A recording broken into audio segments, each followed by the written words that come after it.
இன்றே டவுன்லோட் செய்து உங்கள் ஃபேவரட் ஷோக்களை என்ஜாய் பண்ணுங்க. லீலாவதி, நீ இன்னும் தூங்கலையா?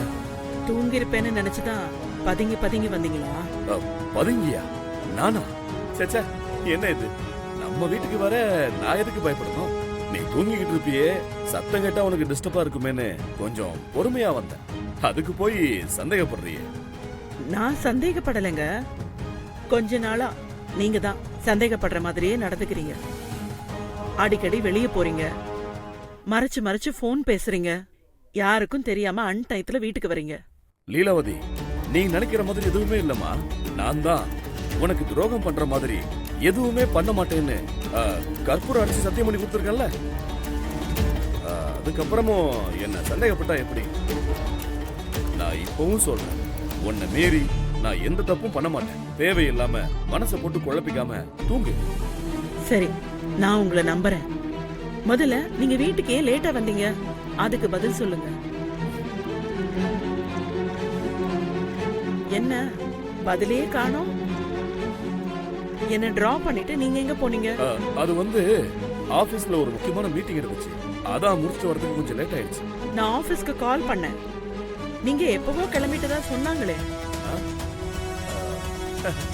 ஆமாமா, நான் ஆபீஸ்ல இருந்து கிளம்பிட்டேன். நம்மளோட அண்ணா நகர் கடையில ஒரு சின்ன பிரச்சனை, அதான் நேரா அங்க போயிட்டேன். அண்ணா நகர் கடைக்கா? அங்க எத்தனை மணிக்கு போனீங்க?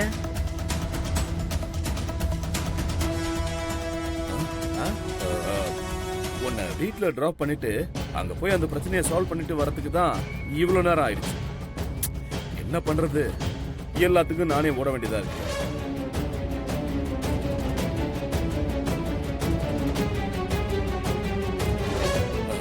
லீலா, இந்த நேரத்துல யாருக்கு கால் பண்ற? நம்ம அண்ணா நகர் கடை மேனேஜருக்கு தான். லீலா, இந்த நேரத்துல ஏமா அவருக்கு கால் பண்ற? மணி 12 ஆயிடுச்சுமா. இந்த நேரத்துல கால் பண்ணா ஏதாவது நினைச்சுக்க போறாரு. எதுவா இருந்தாலும் நாளை காலையில பேசிக்கலாமே. பரவாயில்லைங்க, நம்ம மேனேஜர் தானே, அதெல்லாம் ஒன்னும் நினைக்க மாட்டாரு. நான் அவர்கிட்ட கேக்குறேன். லீலா லீலா, இதுக்கு மேல நான் உங்ககிட்ட எதையும் மறைக்க விரும்புறேன். நான் உண்மையை சொல்லிடுறேன்.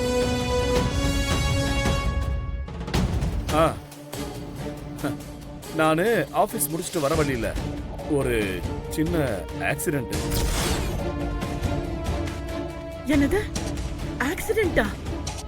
உங்களுக்கு எதுவும் ஆகல? அடி ஏதாவது பட்டுச்சா? அதெல்லாம் ஒண்ணும் இல்ல. ஒரு பையன் பைக்ல குறுக்க வந்துட்டான், பைக் மேல இடிச்சிட்டேன். அந்த பையனுக்கு தான் கொஞ்சம் அடிபட்டுருச்சு, அதான் ஹாஸ்பிட்டல் போயிட்டு வரதுக்கு கொஞ்சம் லேட் ஆயிடுச்சு. இதை ஏங்க முன்னாடியே சொல்லல? கால் பண்ணி சொல்லிருக்கலாம்ல.